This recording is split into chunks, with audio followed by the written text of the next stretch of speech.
আসসালামু আলাইকুম। বিসমিল্লাহির রহমানির রহিম। সুপ্রিয় শিক্ষার্থীরা, তোমরা সবাই কেমন আছো? আশা করি তোমরা সবাই ভালো আছো। আমিও ভালো আছি আলহামদুলিল্লাহ। অনলাইন ক্লাসে সবাইকে শুভেচ্ছা ও স্বাগতম।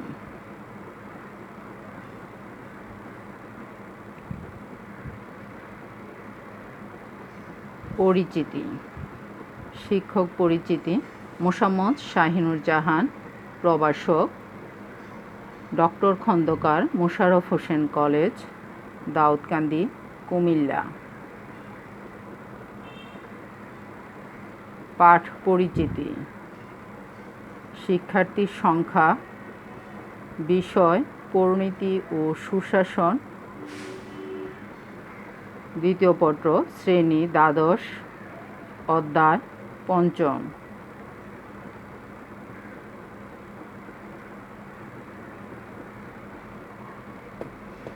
সুপ্রিয় শিক্ষার্থীরা, দেখো এখানে আমরা একজন ব্যক্তির দুই রকমভাবে একটা ছবি দেখতেছি। একই ব্যক্তির দুইটা ছবি। তোমরা আসলে এই ছবিটা দেখে অনুমান করতে পারতেছো এটা কার ছবি? একজন বিখ্যাত মানুষ। ছবিটা হচ্ছে লুই আই কান। দেখো এই আরেকটা ছবি দেখো, এটাও তোমাদের পরিচিত একটা ছবি। দেখো এটা কিসের ছবি বলো তো?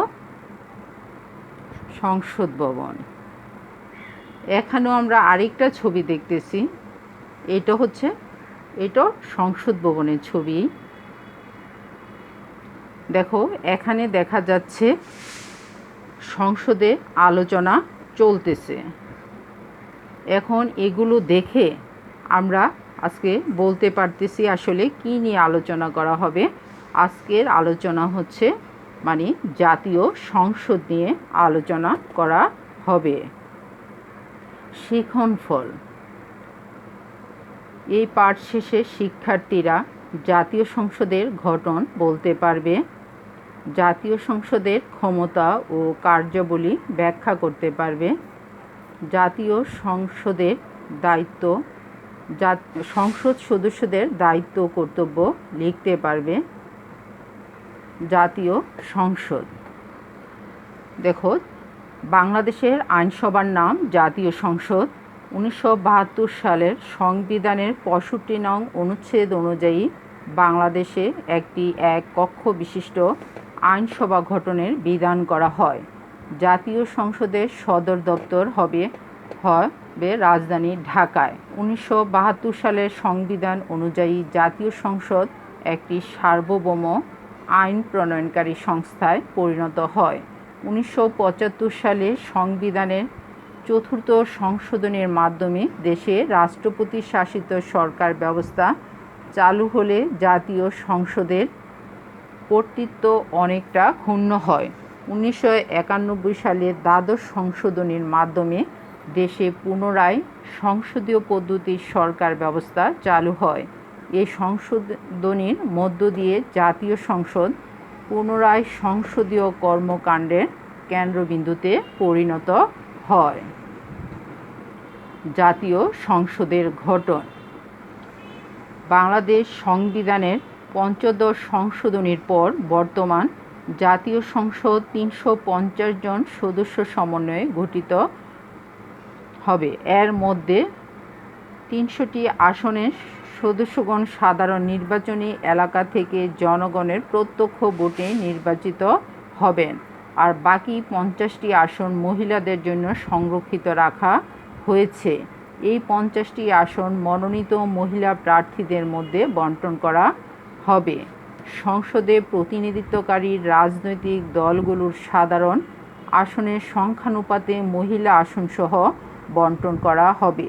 তবে মহিলাগণ সাধারণ নির্বাচনী এলাকা থেকেও নির্বাচনে প্রতিদ্বন্দ্বিতা করতে পারবেন। সংরক্ষিত আসনের সদস্যগণ পরোক্ষভাবে সংসদ সদস্যদের দ্বারা নির্বাচিত হন। জাতীয় সংসদের মেয়াদকাল 5 বছর। তবে এই মেয়াদকালের পূর্বেও রাষ্ট্রপতি প্রধানমন্ত্রীর পরামর্শক্রমে জাতীয় সংসদ ভেঙে দিতে পারেন। সাধারণ নির্বাচনের পর সংসদের প্রথম অধিবেশনে নির্বাচিত সদস্যদের মধ্য থেকে সংসদ একজন স্পিকার ও ডেপুটি স্পিকার নির্বাচিত করবে। স্পিকার জাতীয় সংসদের সভাপতির দায়িত্ব পালন করবেন। সংবিধান অনুযায়ী সংসদের কাজ পরিচালনার জন্য ন্যূনতম 60 জন সদস্যের উপস্থিতি প্রয়োজন হয়। একে কোরা বলে। রাষ্ট্রপতি প্রধানমন্ত্রীর পরামর্শক্রমে জাতীয় সংসদের অধিবেশন আহ্বান, স্থগিত ও তা ভেঙে দিতে পারবেন। জাতীয় সংসদের কাজ পরিচালনার সহযোগিতার জন্য রয়েছে সংসদ সচিবালয়। জাতীয় সংসদের ক্ষমতা ও কার্যাবলী।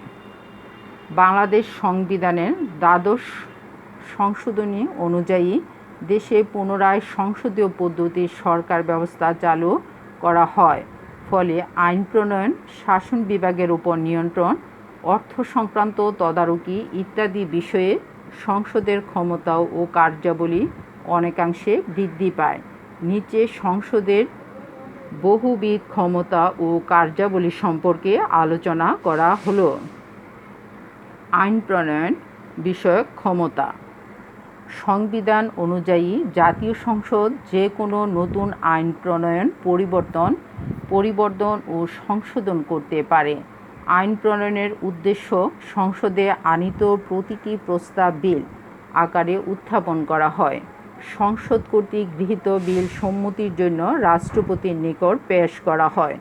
সংসদ আইনের মাধ্যমে যে কোনো সংস্থা বা কর্তৃপক্ষকে আদেশ প্রদান, বিধি, উপবিধি প্রণয়নের ক্ষমতা দিতে পারে। সংসদ প্রণীত আইনে রাষ্ট্রপতি 15 দিনের মধ্যে সম্মতি প্রদান করেন। অর্থ সংক্রান্ত ক্ষমতা। জাতীয় সংসদ জাতীয় অর্থের অভিভাবক ও নিয়ন্ত্রণকারী। সংসদের অনুমোদন ছাড়া সরকার কোনো প্রকার অর্থ ব্যয় করতে পারেন না। কোনো কর আরোপ বা কর সংগ্রহ করতে হলেও সংসদের অনুমতি নিতে হয়। প্রত্যেক অর্থবছরে সরকারের আয় ব্যয়ের হিসাব সম্বলিত বাজেট সংসদে পেশ করতে হয়।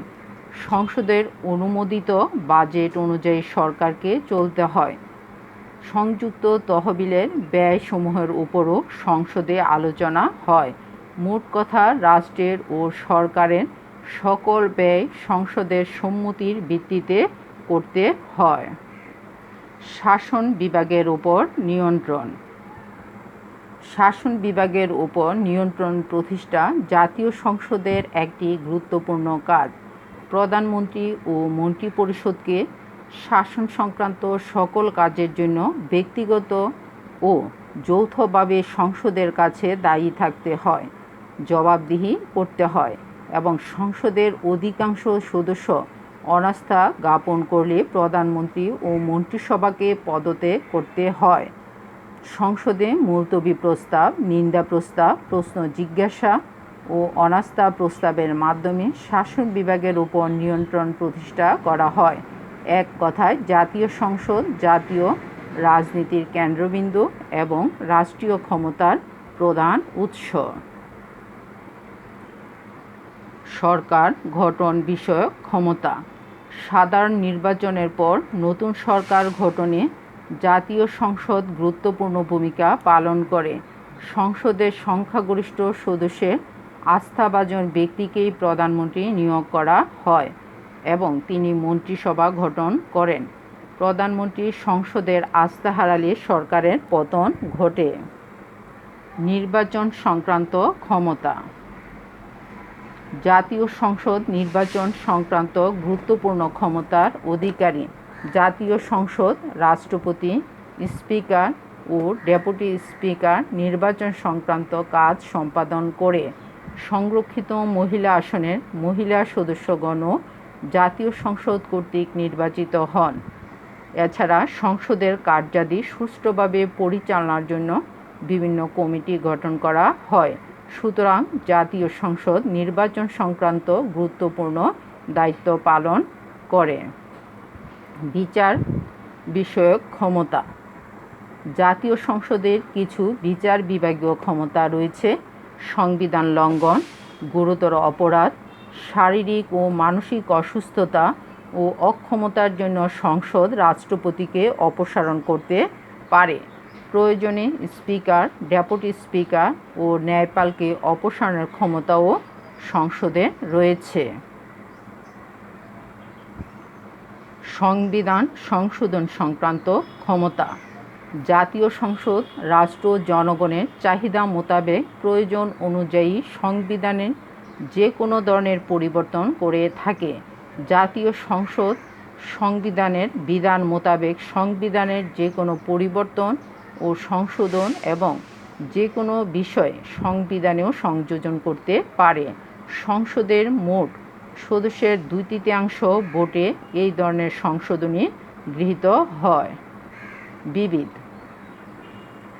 সংসদ সুপ্রিম কোর্ট ব্যতীত অন্যান্য অধস্তন আদালত প্রতিষ্ঠার জন্য আইন প্রণয়ন করতে পারে। যুদ্ধ ঘোষণা ও আন্তর্জাতিক চুক্তি অনুমোদনের ক্ষমতাও সংসদের রয়েছে। সংসদ স্থানীয় শাসন সংক্রান্ত বিধি প্রণয়ন, এক বা একাধিক প্রশাসনিক ট্রাইব্যুনাল গঠন, প্রজাতন্ত্রের কার্যে নিয়োজিত কর্মচারীদের চাকরির শর্তাবলী নির্ধারণ করে। একক কাজ: জাতীয় সংসদের গঠন ব্যাখ্যা কর। দলীয় কাজ: শাসন বিভাগের জবাবদিহিতা নিশ্চিতকরণে জাতীয় সংসদের ভূমিকা লিখো। এক নজরে আজকের পাঠের সারাংশ। জাতীয় সংসদের গঠন, জাতীয় সংসদের ক্ষমতা ও কার্যাবলী, সংসদ সদস্যদের দায়িত্ব ও কর্তব্য, শাসন বিভাগের জবাবদিহিতা। মূল্যায়ন: জাতীয় সংসদ কিভাবে গঠিত হয়েছে? জাতীয় সংসদের কার্যাবলীগুলো কী কী? সংসদ সদস্যদের দায়িত্ব ও কর্তব্য কী?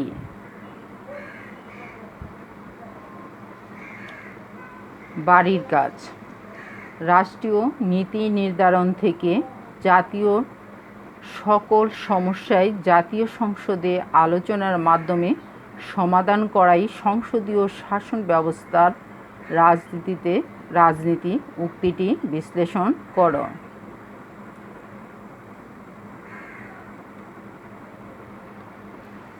সুপ্রিয় শিক্ষার্থীরা, তোমাদেরকে আবারও বলছি, তোমরা বাসায় থেকে এই ক্লাসগুলো পড়বে। ক্লাসগুলোতে তোমরা অংশগ্রহণ করো। তোমাদেরকে ক্লাসে খুব বেশি দেখা যায় না। তোমরা ক্লাসগুলো যদি না করো, এই সিলেবাসটাই কিন্তু তোমাদের সামনে দ্বাদশ শ্রেণীর থেকে এইচএসসি পরীক্ষাতে কাজে লাগবে। কাজে তোমরা যদি এখন পড়াশোনা না করো, তাহলে তোমরাই কিন্তু পিছিয়ে যাবে। সময় কারোর জন্য অপেক্ষা করে না। কাজে তোমাদেরকে বলছি, তোমরা ভালোভাবে পড়ো। এগুলো আবারও বলছি তোমাদেরকে যে ভালোভাবে পড়ো। তোমরা কতটুকু পড়তেছো আমরা জানি না, কিন্তু আমাদের কলেজে আসলে অনেক চেষ্টা করা হচ্ছে। শিক্ষকরা সবাই চেষ্টা করতেছে, ক্লাসগুলো করতেছে। এখন বাকিটা তোমাদের। কাজে তোমরা দায়িত্ব নিয়ে পড়াশোনা করবে। সবাই ভালো থেকো, সুস্থ থেকো। ধন্যবাদ। আসসালামু আলাইকুম।